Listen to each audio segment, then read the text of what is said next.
Get laced up. Let's go! It's time for Banter with the Boys. Welcome back to Banter with the Boys Fast Laps Digital Edition. That's right, we're not in the studio. No studio today. We are here stuck at home virtually. Just me, Mike, the Audi behind him, and the F1 logo behind me. Speaking of which, joining our only guest, Mike. How you doing? Hello. I'm happy to be here. I'm Smelty today. Unfortunately, I'm not in his chair. You are Smelty today. Kind of getting that out of the way as well. I don't normally start these things, but Smelty has a very busy schedule as of late. We apologize for missing the last one as well. That was on all of us last week. We were all just very busy. We should be getting back to normalcy soon. However, we are back to discuss the COTA GP. Just you and me today, Mike, talking about USA. So I say we get into it. How about you? I agree. I'm looking forward to it. Let's go ahead and do it.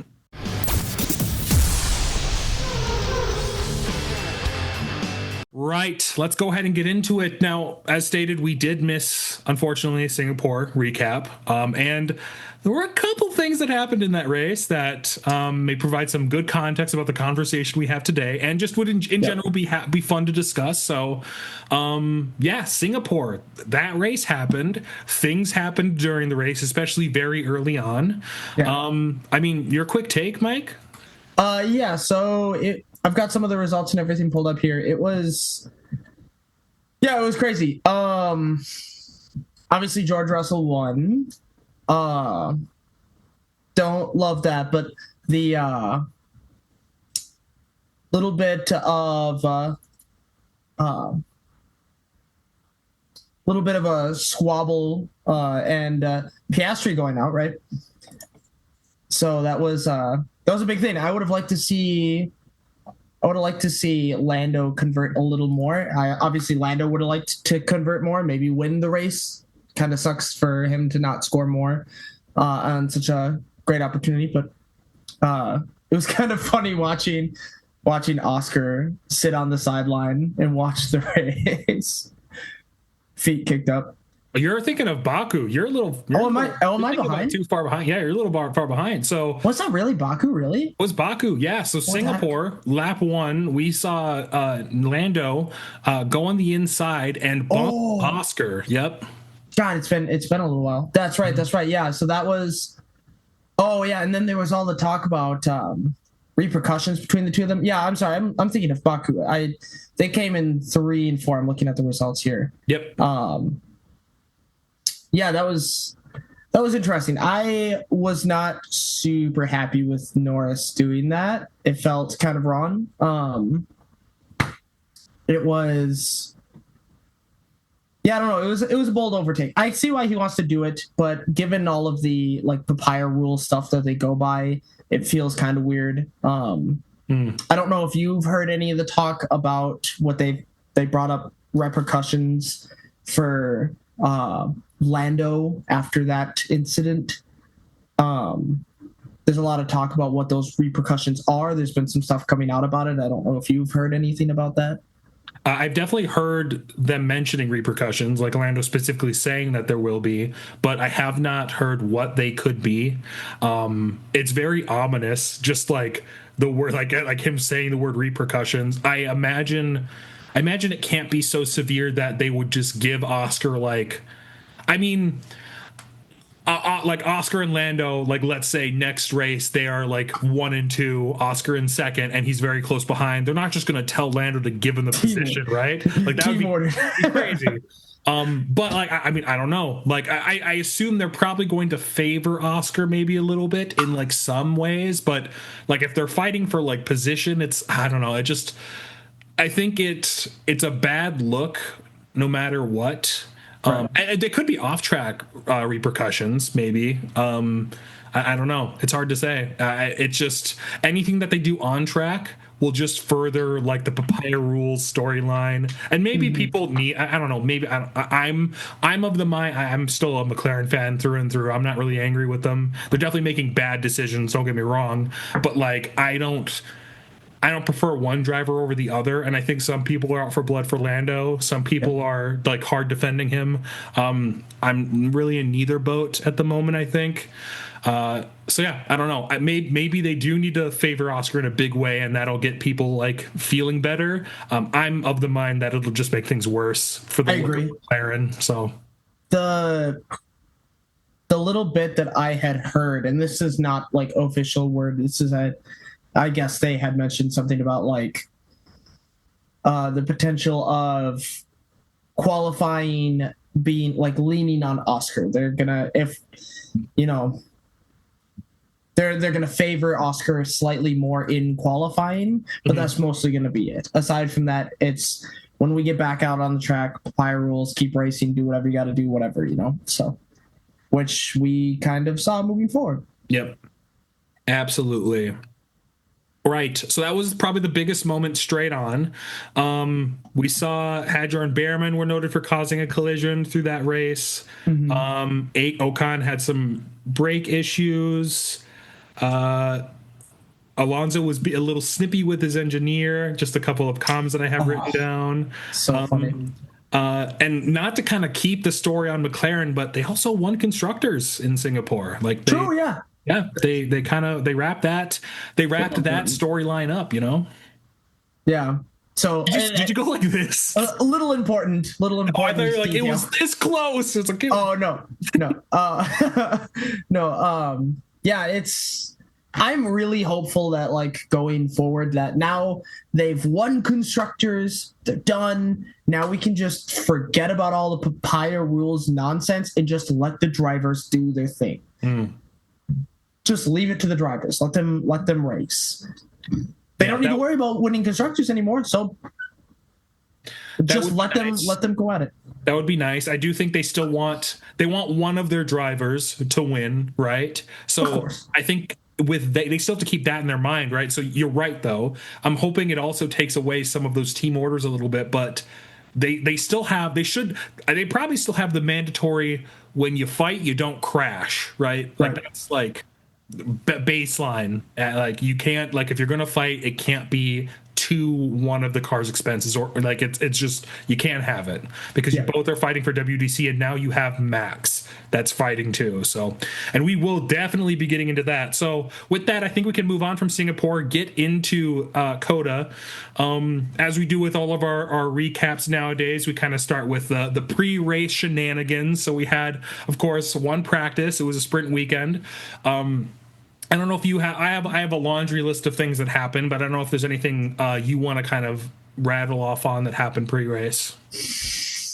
No, I don't remember anything major happening pre-race aside from sprint quali, which I'm sure you probably have listed anyway. So sure, right. So yeah, I'll go ahead and get into it.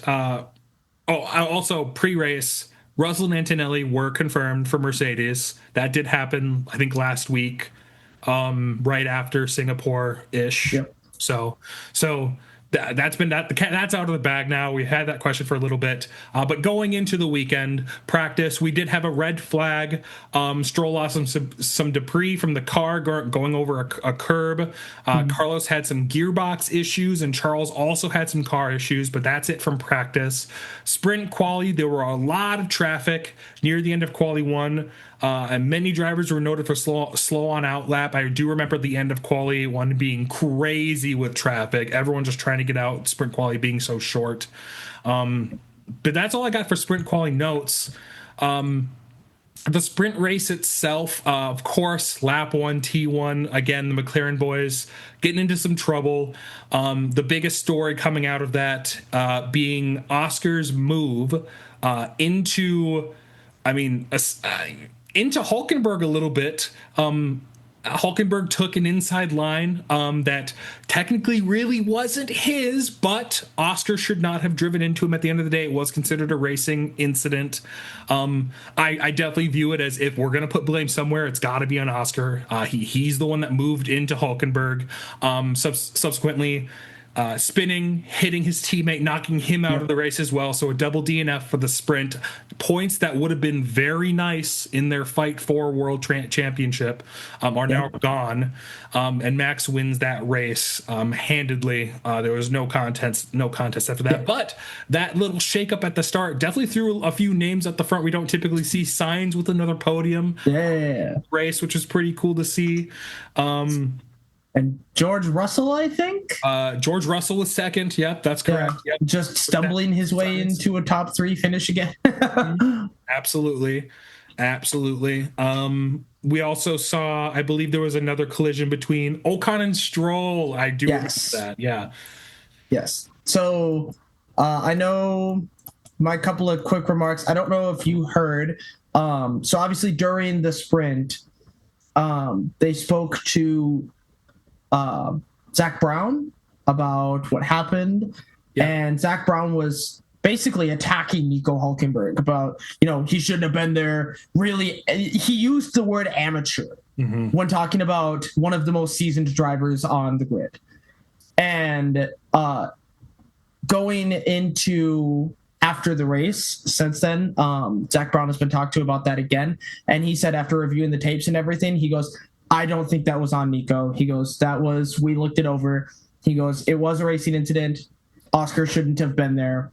He goes, and Zach Brown completely took it back, everything that he said. He goes, I shouldn't have said that. It was not an amateur move. It was a good drive. It was a good race. Like, it was a good move from Nico, but it just didn't pan out.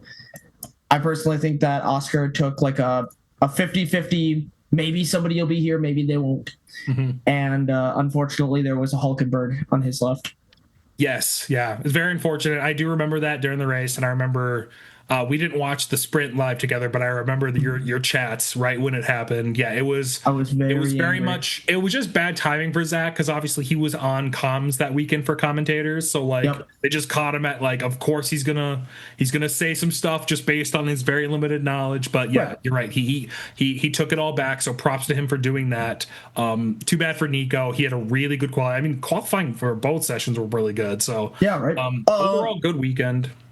He qualified 11th for the race, so not incredible for the race, but yeah, fabulous qualifying for a kick. I'd take 11th. Pretty good. Definitely not bad. But yeah. Meanwhile, I did want to bring up Stroll as well. Something else that I saw in the post-sprint interviews that it was almost weird. Was Lance Stroll took 100% accountability for his crash. Yeah. Said that was totally my fault. I thought there was an opportunity there and there wasn't. I locked my front left and completely took Ocon out. I'm so sorry to Ocon. That's not his fault at all. And I was sitting here watching this wait, did 3 men visit Lance Stroll in the middle of the night? So pretty nice accountability, I will admit. Yeah. It's good to see that happen. Yeah. But yes, he did get punished. He got a 5-place grid penalty for the race as well. So speaking of the race, I guess let's get into it, shall we? Just kind of a reminder of the starting 10. We had Verstappen, Norris, Leclerc, Russell, Hamilton, Piastri, Antonelli, Behrman, Sainz, and Alonso. And the top 3 finished the same after a little bit of movement between 2 and 3. Hamilton did make up a place. Russell lost 2. Piastri gained 1. Tsunoda from downtown getting into points. Hülkenberg getting into points. Behrman keeping them. And Alonso holding on to 10th. Let's go ahead and go through the list. Who do you want to start with, Mike? Well, do we just want to start from the top and work our way down? Let's start with Red Bull. Start with Red Bull. Yeah. So, can I just say another day in the office? Am I right? truly, it kind of felt like 2023 Max again. They finished. GP was like, "Good job, Max. I'll see you in Mexico." I gotta go catch a flight. See ya. Yep. And Max was like, "Yep. Good job, guys. Yep, that was it." Yep. Super monster drive from him. Really only seen another car in lap 1. And super dominant weekend, almost getting the Grand Slam. Didn't get fastest lap, unfortunately. He closed the gap in drivers by quite a bit. He is now only 40 points to Oscar Piastri in fourth, and 26 points to Lando Norris in second. So, I mean, he's definitely back in the ball game. If people weren't worried about it before, they should be now. He's definitely back in the ball game, but it's not going to be an easy road. He's definitely going to have to win every single race. Like, yep. I think just like unless the McLarens just decide that they're not going to show up anymore, which I don't know anymore. But yeah, he's definitely there. Much to my chagrin, I think you and most of F1 fans are rooting for Max at this point, just because the comeback would be legendary and everyone's angry with McLaren, which I think is fine. That's finely placed. I'm still in the orange Kool-Aid. I still want one of them to win. That being said, I've said this already. If Max wins, he deserves it. Obviously, he did. Like he had to work, but I'm not going to root for him, right? I want it to be hard for him. I really need it to be hard for him. I don't want him to just I just won every race, and they couldn't keep up, or they just kept messing up, and that was it. And I was like, well, great, good job. Yeah, great, I love that. Yeah. I don't know. I would be happy if somebody like Oscar won. That would be great. But also I'm happy if Max wins, because I love a comeback story. And I much prefer the underdog, and the McLarens have been the dominant car all year. So seeing the McLarens be dominant all year and then slowly start to fall off at the end, it's just all that same hype that we had around Lando this time last year, where we were all so excited. We're like, maybe Lando could do this, right? And so it's kind of the same thing, except now it's with Verstappen. So I'm drinking the Verstappen Kool-Aid at this point. Fair enough. And then Tsunoda. Crazy good race, right? In the winners. Yeah, he's good. I mean, we know he loves COTA. He had horrible qualifying, just god-awful quali, but like he made it, bro. 13th to 7th is a drive in the second Red Bull. Yeah. Unfortunately, it might be the last good drive we see out of him like that. I'm hoping not. That'd be cool. I think he's historically pretty good around Mexico too. Okay. He definitely wasn't last year. But yeah, I think historically he's been pretty good around Mexico too. So given that they're kind of working out some of the bugbears in this Red Bull and actually, making it drivable for the second driver, I think we could see Yuki continue to put up some more points and maybe not be completely dead weight for the rest of the season. I mean, you have the notes up, or the list up. Is Red Bull even in contention for second at this point? Let me double check. Constructors. Where is constructors? Let me see here.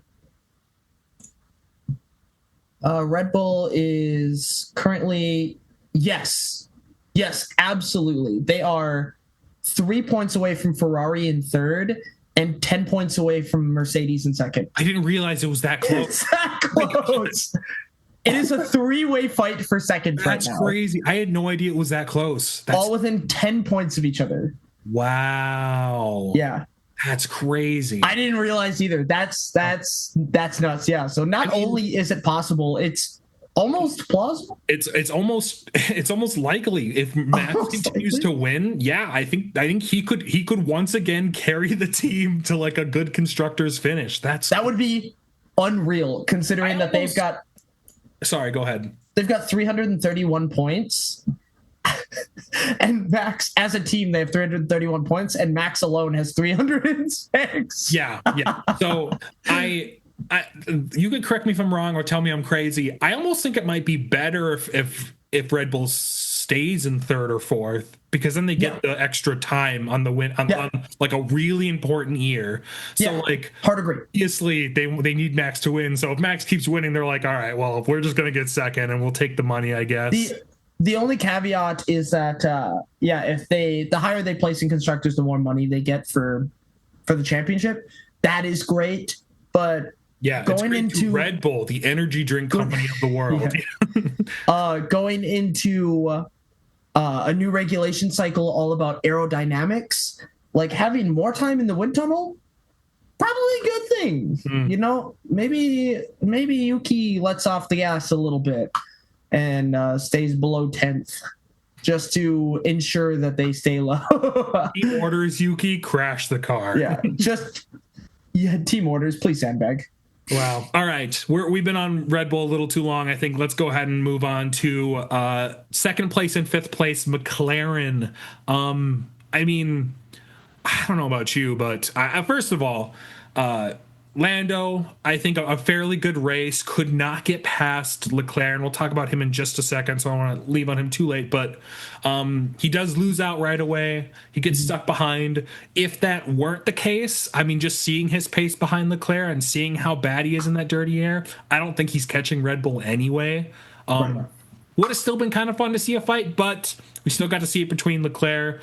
What it is, he still got second at the end of the day. Good points for him. Piastri, I think he looked to be struggling most of the weekend, but I think he definitely made a little bit of a comeback. He made 2 places in the race, got him up to 5th. Definitely not great points, but points nonetheless that he definitely needs. Any points to touch on McLaren from you? No, I don't think I've got much. You pretty much touched on everything. We're not happy with the results. I would love to see Oscar a little bit higher, but on the flip side, less points for Oscar means closer for Max Verstappen. That's okay. And with that, let's jump into Ferrari. Why don't you lead us into them? Yeah, so honestly, monster drive from Leclerc. Such a good drive. Huge. Like the rare genius strategy call from Ferrari. Don't see that every day, but starting Leclerc on the softs so that he can find an early overtake. Took those softs 26 laps is crazy. And then the mediums for the second stint were really good. And yeah, super, super good drive for Leclerc. Good drive for Hamilton as well. For a little while, I was almost concerned if Hamilton was going to catch up to the rest of the pack, but he didn't. He fell behind in that second stint, but still a really good drive. If you're a Ferrari fan, I'm sure you're generally happy with this weekend. It's not the best result, but better than what we've seen. So I think 3/4 is probably the best you can ask for, the short of Leclerc maybe winning. Obviously he won last year, so maybe you'd hoping for a repeat, but well-deserved driver of the day from Leclerc. And then, I think, again, with Hamilton, arguably one of his best races, maybe. Just he kept it pretty clean, didn't have any issues. He got a position or two, pretty good. He did have some troubles at the end. I think this is the second race in maybe a row where he had just really bad troubles at the end of the race. I don't know if that's a bad car or if he's just super unlucky, or maybe he's just running the car really hard. Not sure. I'm sure. Just kind of something to keep in your mind for future reference. Nice. So that's third and fourth. At fifth, we are looking at, that was Leclerc. So sixth is Albon. What? No, not Albon. Why did I put Albon here? No. Who took sixth? So in fifth was Russell. Oscar. Sixth was Russell. Yeah. I don't know why I put Albon. Yeah, wishful thinking, I guess. Yeah, wishful thinking. Russell at sixth. And Kimi Antonelli was at 13th. Yes, correct. Yes. So Russell caught out in the front, loses 2 places, never makes them back up, just kind of coasted to the end, essentially. Wasn't really able to put any pressure on Piastri. I think he was a little close at one point, but never really in striking distance. Yep. And then, unfortunately, Antonelli did have an incident with Sainz that sent him down the field and out of the points. He did have a pretty decent fight up the bottom field, just unfortunately not close enough to points.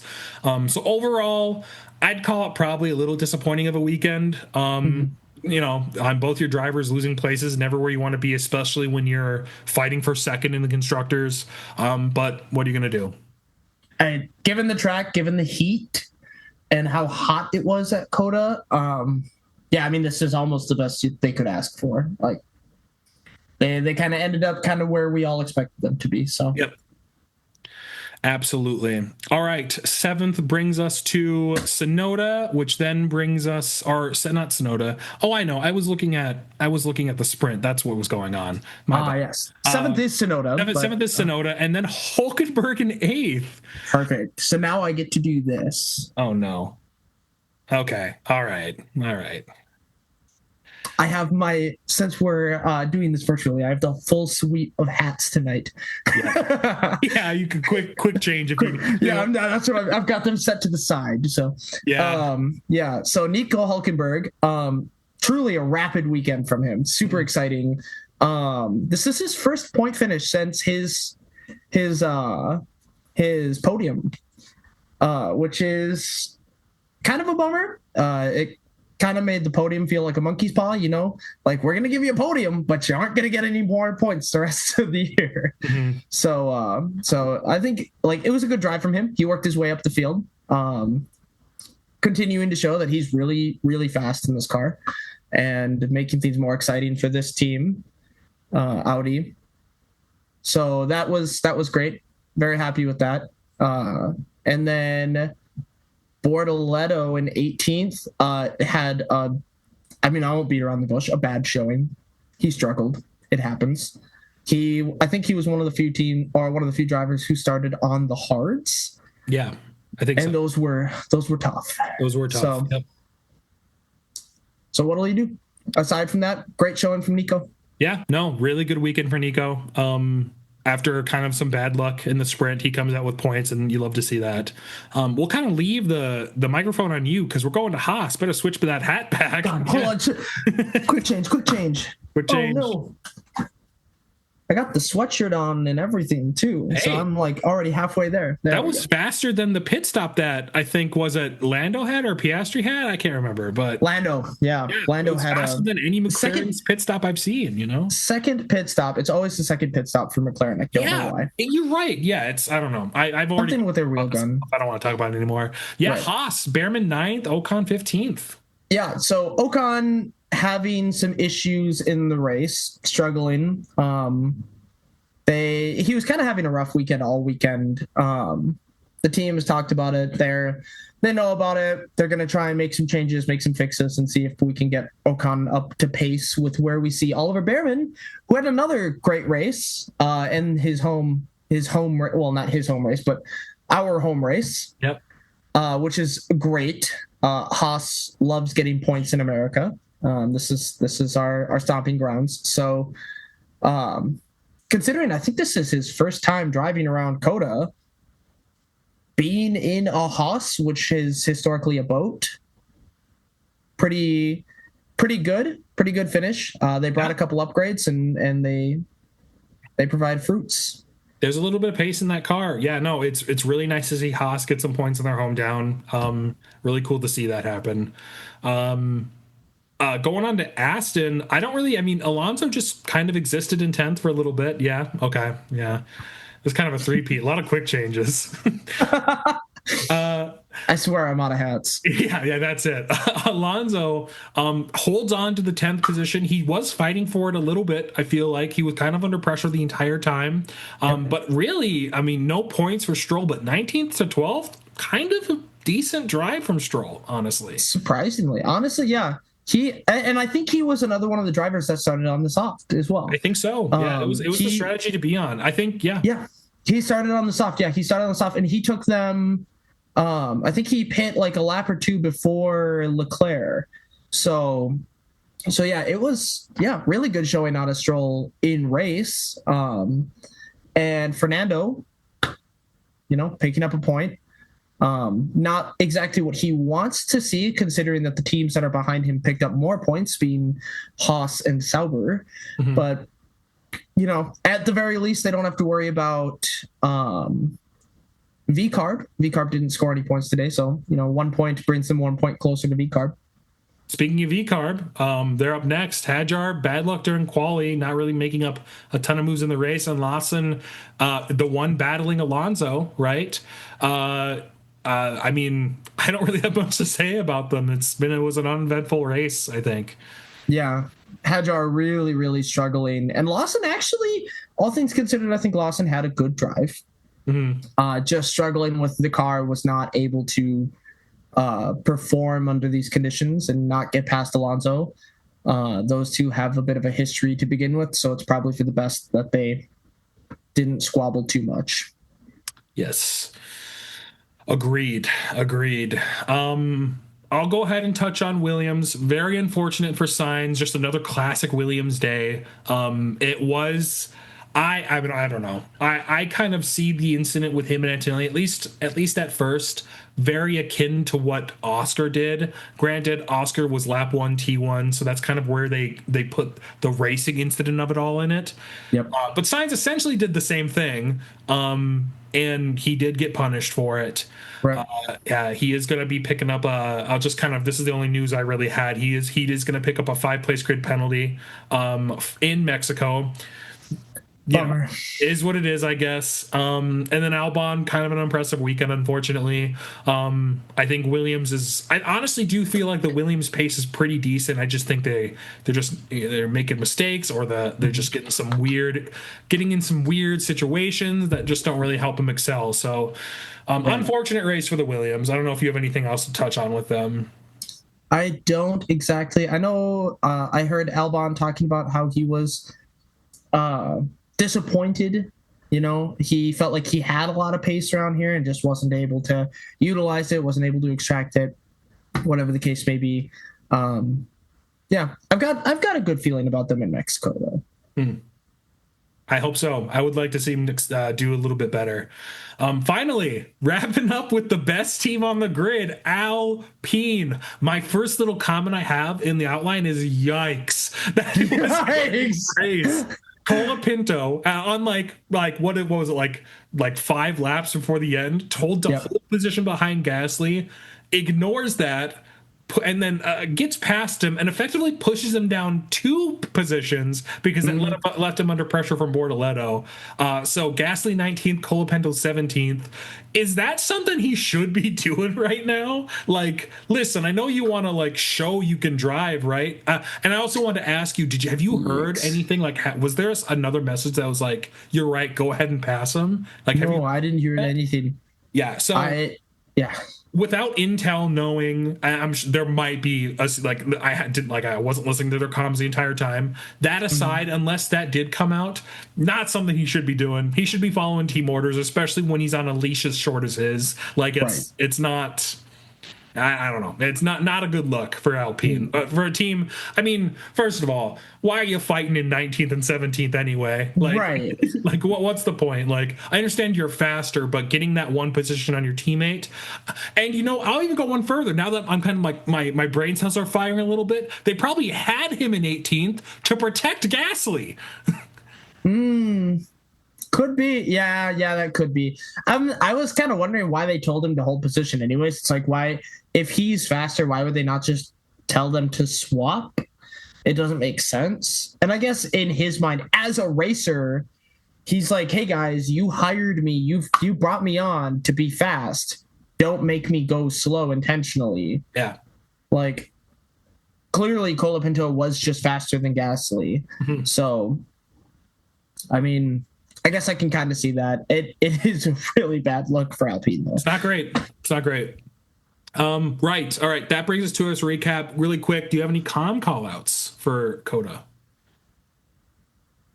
Oh God, I could have sworn there were a few funny call outs, but yeah, I don't. They're not coming to me right now. I got 2. One of them, after Lando overtook Charles in the long back straight, and then found out that he had black and whites, or already knew. Oh no! After he found he had a black and white flag, he went onto his engineer came into the radio and said, "Hey, you got black and white flags. It doesn't look like they're going to call Charles out on pushing you off the track." Lando went to respond, and William Joseph came right back on and was like, "I know," and then just cut him off before he could really talk because he didn't want to go back and forth. So that was kind of a little funny moment. Second one is from Crofty, who said there are more black and white flags in the Pirates of the Caribbean. Thought that was awesome. That was a good go. It was like, yeah, nice, good job. Yeah. Oh, and then of course all of the comments about Shibuzi as well. Oh my gosh, there were some really funny bits about Shibuzi. Right. That's it for callouts. I think we're ready to go ahead and get into our news and finally get up to speed for the Mexico Grand Prix. Yeah, I love Mexico.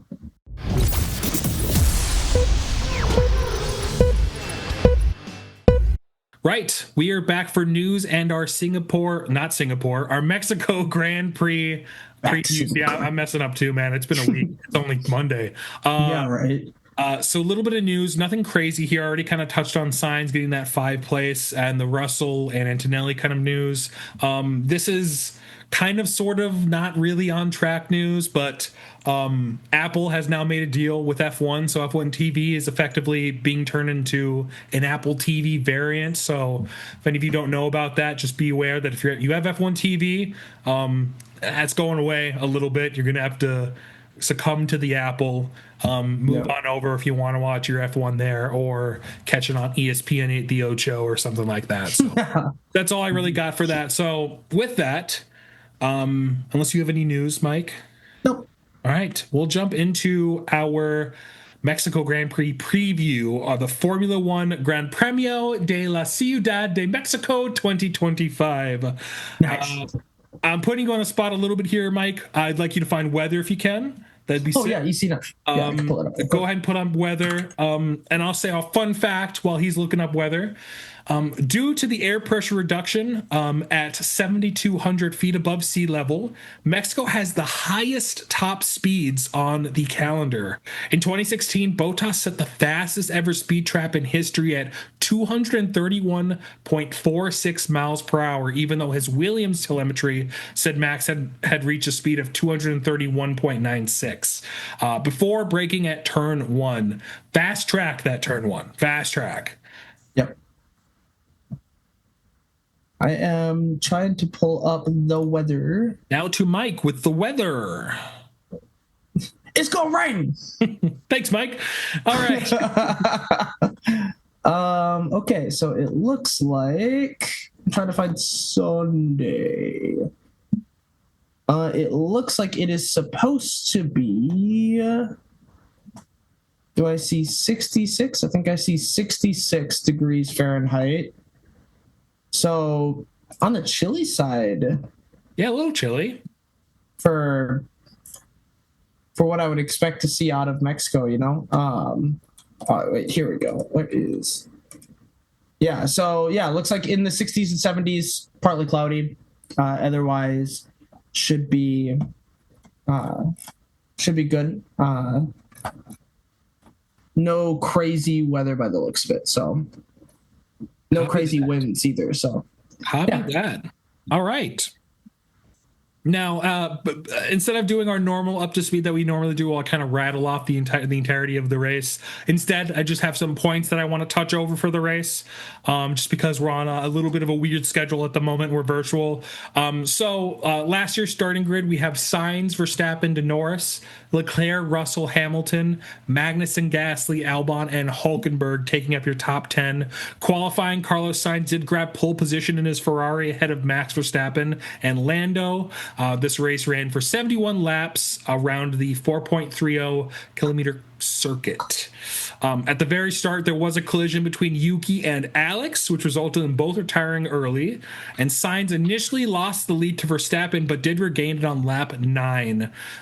We had an intense battle between Verstappen and Norris, where Verstappen forced Norris off the track twice at turns 4 and 7, and was penalized for each of those moments, leaving the track, gaining an advantage. As a result, he gets 20 seconds to his pit stop on lap 27. That was crazy. I was giddy. So unreal. Yeah, dude, I was too. I was nuts. Yeah, I mean, a damageless race beyond repair.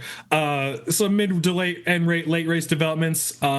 Sainz built a comfortable lead eventually to take the win. Norris chased but couldn't quite catch him.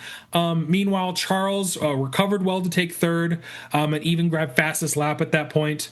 Mercedes had a solid showing. Lewis finished fourth ahead of George in fifth. And then local hero Sergio Perez had a poor home race, penalized for a false start that involved contact with Liam Lawson, which compromised the result. Oh, I remember that too now. Yeah. Liam and I remember the Liam and Sergio kind of fight. I was cheering on Liam too. I was like, yeah, get your elbows out, man. I was watching this. I was like, what is he doing? Yeah. Oh, yeah. I mean, we were all like, what is he doing? But I was here for it. I was here for the Hey, listen, any Crazy. moment where I can see Red Bull fighting each other, I'm here for it. All right. They have 4 cars on the track. Like, come on. Let's get And it was like, I think it was like 2 laps later or something like that too. Lance Stroll almost did the exact same thing Yep. to Perez that Liam did. And Perez was not happy. Perez was not happy, and he did end up in 17th, the last classified finisher, which is just par for the course for Sergio at home. Unfortunately, he never does well here, and which is sad because he's so excited to go here every single time. I hope he does better. I would love to see him win Mexico in a Cadillac. That won't happen. But I would like him to see I would like to see him place well in a Cadillac. I would be more than happy to see him do that. Counterpoint, you don't know that. I do know that. I'm willing to put money on it. Maybe Cadillac comes out and is crazy next year. Okay. All right. So the final was Sainz to Norris to Leclerc, leaving our Mexico Grand Prix in the dust and looking forward to the one this upcoming weekend. You love Mexico, Mike. It's one of your best tracks on the game. You love this track. It is so much fun. It is a great track. And it's really good for racing, and it's really good for watching too, because it's a bunch of really good overtaking opportunities. It's a very clean track. It tends to be very grippy. Mm-hmm. And so it's a just generally really good track. It's very fun, and I'm really looking forward to the race this weekend. Me too. I think it'll be a good one. And hey, we don't have to wake up crazy early for it. We get to do that in a couple more weeks when we go to Vegas. I tell you what, that's crazy. Okay. I don't have to complain about that quite yet. We'll complain about it a little bit later. But Mike, you extend your lead. You do actually, no, I'm sorry. That's a lie. You don't extend your lead. You gain the same amount of points as Smelty did. I extend my gap. Essentially, I'm not winning this thing. So as a quick point check, I'm at 45, 4 points beneath Smelty at 49, and 6 points beneath you at 51. You crossed a 51 point, but still points to gain, still a championship to win between all 3 of us. It's looking a little bleak for me, but get a 6-pointer. Huh? Get a 6-pointer, and you're crazy with it. Get a 6-pointer, but you could also get a 6-pointer. Although there's no way I'm picking the same thing as you. That'd be crazy. All right. I've thought about this a little bit, but I have Smelties. You know what it is a little bit too. But you are first. I don't think this would have changed. I don't think his prediction would have changed anything because his prediction is a little crazy. So we are starting with you. Yes. So I'm going first. So first things first. In first place, I'm putting Max Verstappen. Shocker. Want my boy to win the championship. Also, he's rapid around here. In second place, I'm going to get a little weird. I'm taking a bit of a gamble. I'm going to put Oscar Piastri. Okay. And in third, I'm going to put Charles Leclerc. Okay. That's interesting. That's really interesting. Smelty's podium is Max, Charles, and George, a completely McLaren-free podium. All right, which leaves me. That's a very interesting podium. I think you probably shake up my answer just a little bit. Nice. I'm definitely having Lando somewhere on the podium because I do think he's also good here. I did want to put Charles on the podium because he was really good here last year as well. Mm-hmm. I'm not sure. Man, this is tough. We're like really. I'm just trying to. I had this up somewhere, but I can't find it. The race results last year. George Russell finished 5th. I got him up now. Lewis Hamilton in 4th. Man, wouldn't it be interesting? You know what I said? Do you remember what I said to you during the race this weekend when we were watching it near the end after we were kind of talking about points? I said to you, because I'm so far behind, it's time to get crazy. So in third place, Lewis Hamilton is taking the podium. First ever Ferrari podium. No, I've had Charles. Oh, have I had Charles before? No, I mean Lewis's first ever Lewis's Ferrari first, podium. Yes. Minus the sprint in China. Yes. Yeah. And then I am going to stick with the crowd and go Max in first and Lando in second. So I think Lewis is a bad choice over Charles. I think I'm in to lose a lot of points, but I need to do something a little crazy that just in case I can gain a little bit more points. I'm kind of just like, I'm, gasping for air. I think Smelty's a little crazier for not having at least one McLaren up there. That's wild. I just kind of thinking this through. If I were to pick a McLaren, I mean, this is what I did. I picked Lando because Lando definitely was better than Oscar last year. Oscar struggled. But I understand why you pick Oscars, because you hate Lando's guts. Anyway, I think that's all the time we have. We can't what talk. The heck? No. You can just I'm getting gaslit. That's all. This is crazy. Oh man, Mike. I also, so for whatever it's worth, I also think Lando is probably going to be on the podium over Oscar, but like, I don't know. I'm taking a gamble with it. I've got some points. And you're at a good position to take. Yeah, I mean, like we're all at a good position. Like you're at a good position to take a little. I mean, actually, not really. You're not that far ahead. But okay. 2 points ahead, but that's okay. Then again, Melty made a crazy guess, so you're probably better off, doing whatever you want. To be honest. And to be fair, I mean, like if we're being real, then like. He took George Russell and I took Oscar. And if we're going to be real, probably neither of those drivers are going to be on the podium. That's possible. Yeah. Because you want to know why? Because Lewis Hamilton's going to be up there. All right. No? Okay. Well, okay. Mike, it has been a pleasure digitally talking to you about F1 today. We've done this once or twice. I'd also like to thank Kev for a little bit of support off camera, off meeting. He's somewhere out there. He'll see this. Thank you, buddy. We appreciate you. Smelty, we're looking forward to talking to you soon about this episode and the race and the Mexico race. We do not have an episode next week, but we will be back. We will be back in 2 weeks to talk Mexico and then Qatar. Yes. No. I think we... Yeah. Hold on. No, Sao Paulo. Sao Paulo. Brazil. Yeah. Brazil. Yeah. So we go Mexico to Brazil. We go Brazil to Vegas to Qatar. Yes, we will be back. Don't forget to like, comment, and subscribe wherever you listen to the banter, whether that's YouTube, Spotify, Apple Podcasts, iHeartRadio, your grandma's Walkman. We're everywhere, man. You can listen to us, and you should be listening to us. Especially on grandma's Walkman. Especially. Mike, once again, it's been a pleasure, man. I'm happy you could be here. Happy we could talk some F1. It's a good time. I'm always happy to talk about F1. I am perpetually yapping about this.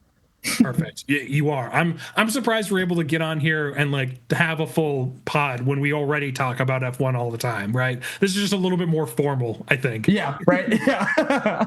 All right. We'll go ahead and sign off here. Thanks again, everyone. We'll talk later. See ya. Bye. Don't forget to follow, like, and subscribe. Tune in next time for more Banter with the Boys.